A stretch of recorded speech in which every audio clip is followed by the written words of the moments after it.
overnight as crews and homeowners clean up from last night's severe storms. Good evening, I'm Shocking Speed. I'm Marsha Baumhurst. Tonight there are still 1,500 DP&L customers in the dark. Parts of Clayton took a real beating from the wind, especially in the area of Honeybrook Avenue and Afton Drive. Holly Samuels begins live triple team coverage from that neighborhood. This corner has been very busy tonight. Everywhere you turn, you can see some damage. Behind me, this huge tree fell over in the backyard. If you look catty corner here, there's a house down the street with a tree on its roof. And just across the street, this blue house here had a hole in the roof from the wind damage. Contractors were actually out here working on that just in the last hour or so. There have been contractors crawling through this neighborhood all afternoon. They've been cutting up fallen limbs and trees. They've also been making repairs to the homes that were damaged. Now, the woman who lost that big tree in her backyard, she says it was original to her 1970s home.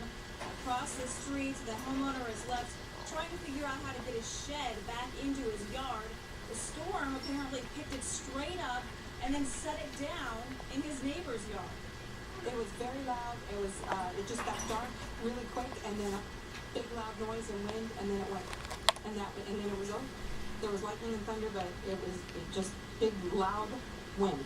I was I have another house over in Englewood, and we were making dinner, when suddenly these neighbors started frantically calling us, saying, "Hey, you've got a hole in your roof, your shed's in another yard, your trees are down, your fence is destroyed."